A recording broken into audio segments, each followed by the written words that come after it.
Hey guys, I'm Adrian from adoriani.com, and today I'm going to answer one of the most asked questions here, and that is, how do we clean up a mix?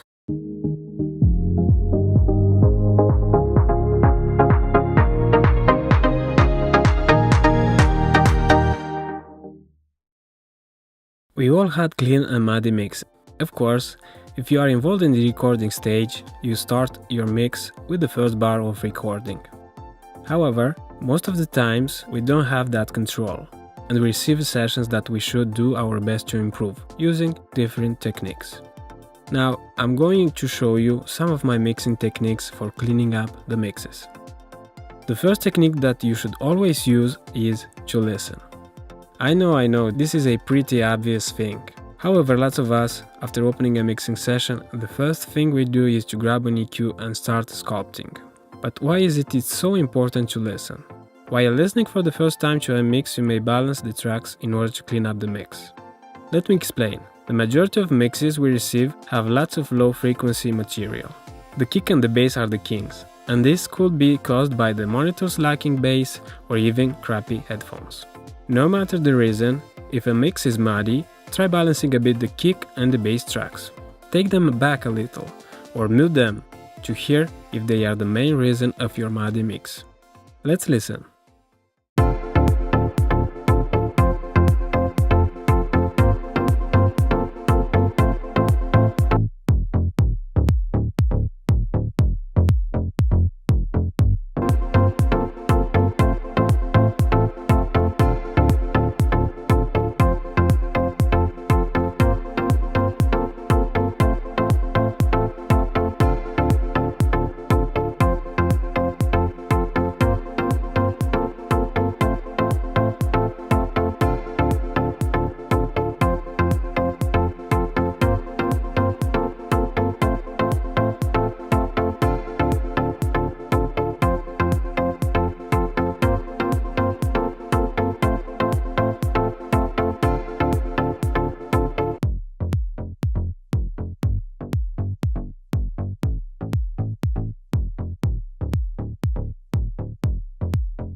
Of course, the next thing you should do is really clean up the tracks, one by one, using high and low pass filters.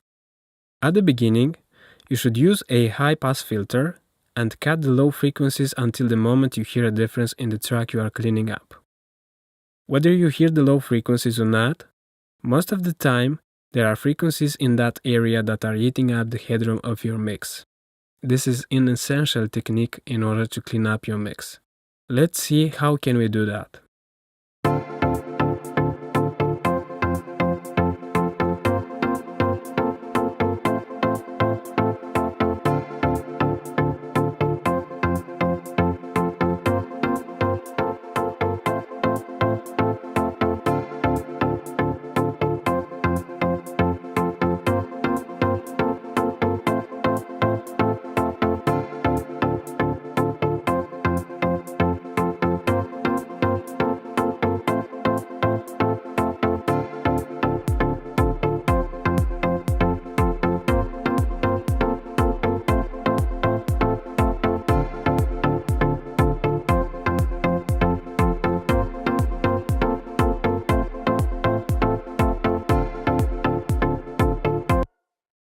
So I'm stopping from cutting until I hear the EQ affecting the track.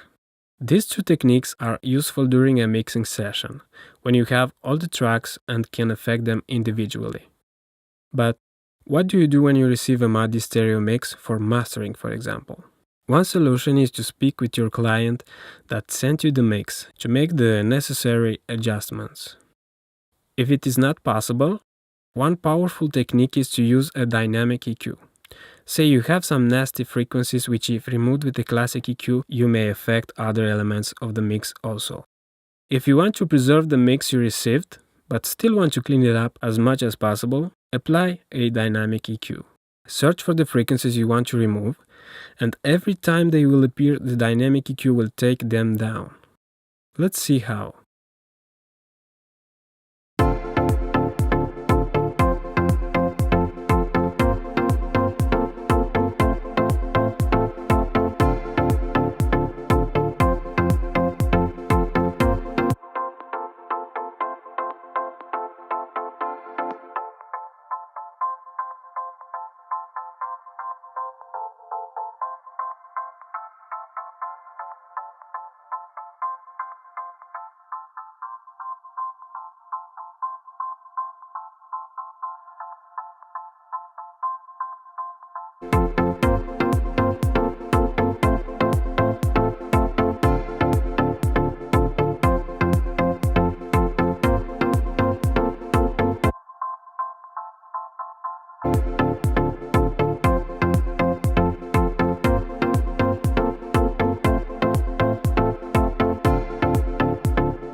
There are for sure other techniques for cleaning up your mixes, but these are the ones I use mostly in my mixes.